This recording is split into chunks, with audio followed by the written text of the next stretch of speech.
And so it's like, how can I still take advantage of the appreciation that this market is giving to me or to individuals that own property, and still not have to deal with the headaches of being a landlord? And so here I am studying, and I come across some of these savvy investors, and they figured it out. They absolutely figured it out. I'm like, oh my gosh, this is fantastic. How come I never thought about this?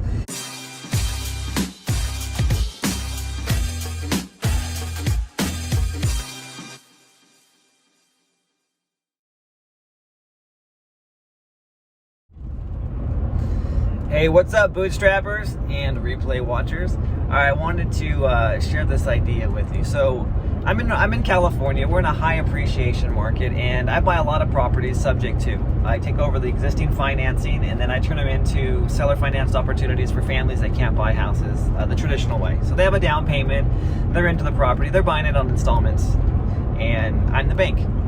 And here's the thing. So over the last, several years, California, this market has been appreciating like crazy, especially this last year. We have gone up, I think it's like 20%. It's some crazy number that I read about. And we're seeing it here. Some of these properties that I sold to someone last year for $220,000 are like, pushing the $300,000 mark. It's insane. And I was studying about, some old traditional ways that they had back in the day when the interest rates were sky high in the late 70s, early 80s, and it was difficult for people to find these houses, but the houses were appreciating. And so some of these savvy investors were like, I don't want to necessarily lose the appreciation factor. This is why most people buy houses as landlords, is they want to buy the house and have it appreciate in value, and they get all that money. They can cash it out in the future if they need to. They can take out a loan. They can do whatever they need to. They can ride that appreciation wave up. And then as they appreciate, of course, then also the rents appreciate as well.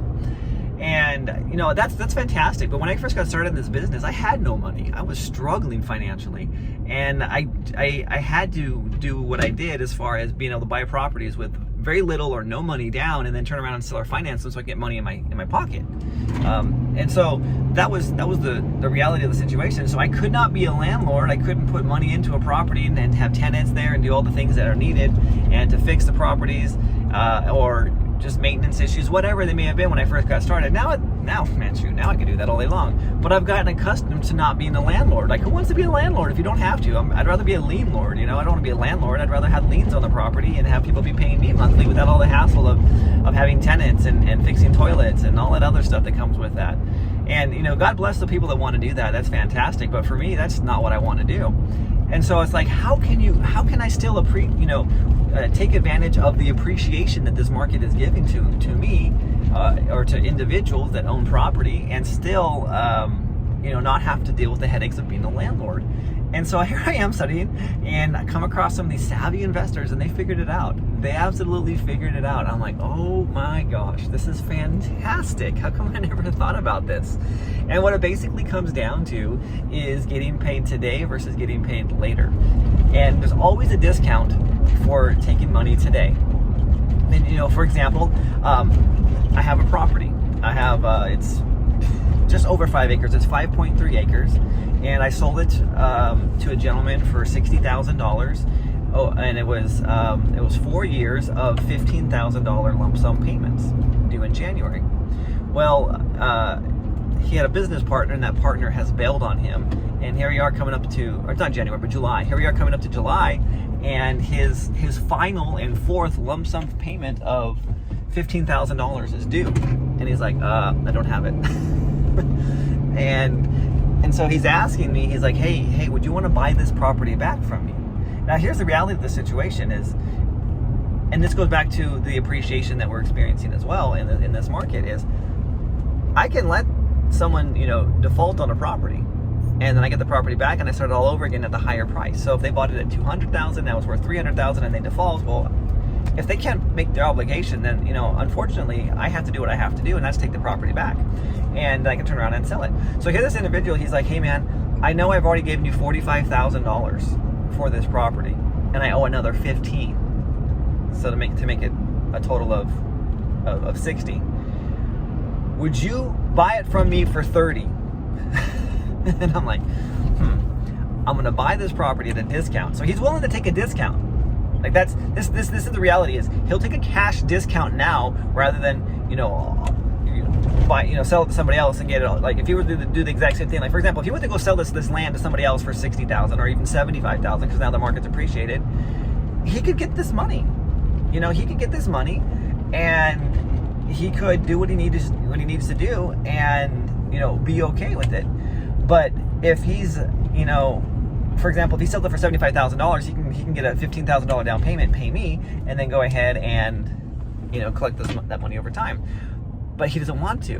What he's doing is he's like, look, man, I'm taking a discount right now. I'll take the $30,000. And so I brought it to his attention. I said, well, of that $30,000, you still owe $15,000 in order to buy this thing. He's like, that's right. So I'm like, so you're going to tell me that I can pay you $15,000, pay myself the other $15,000.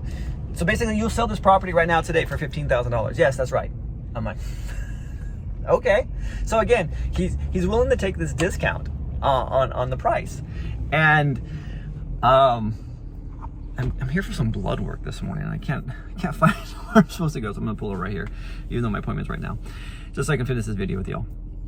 So he's gonna take this discount of tremendous amount of money, when I can just sit back and just say, well, hey, if you can't make the $15,000 payment, then I'll just take the property back and save myself the money.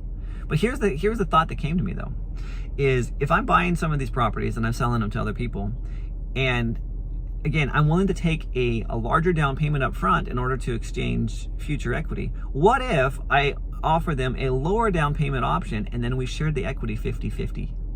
Now, in some markets that might not work. You may have markets that don't even appreciate very well, or they're like, like very steady, like they're not almost static, but they're like very steady. Whereas here in California, man, we're blowing it up. But also keep in mind, where you have highs, you also have lows. Like we swing, we go up, we go down, we go up, and we go down. So, but here's the thought that I had though, was, and I'm going to share this with you, is what if I accepted a lower down payment? So instead of me going for my normal 10% down payment, I go for 5% down payment, but it's a 5% in exchange for 50% of the growth. So at the same time, I'm able to appreciate this opportunity. I'm able to ride the appreciation wave without having to be a landlord and all the responsibilities that come with that. Like to me, like that's a win-win situation. So anyway, I wanted to share that idea with you. If you're in an appreciating market, go ahead and run with that. It's a great opportunity. If you want to learn more about this, about some of the seller financing ways that we're doing things in our business that are not the norm, not the traditional, like, oh, sub 2, buy this and that. Like some of the really creative stuff that we're doing, reach out to me. We have a deep dive seller financing class that happens every single month where we share this information with investors that want to learn. There's a $250 seat deposit. If you don't get the value out of it, guess what? No harm, no foul. We'll go ahead and refund you the money. But because seating is limited, we have to require that $250 seat deposit. Anyway, if you're interested in that, go ahead and comment below. Tell me more, and we'll make sure that you get on to our next deep dive. All right, I'm Ryan Nickel. Just remember, you're one deal away from changing your entire financial future, and it all starts with you. Just that one deal. Talk to you soon.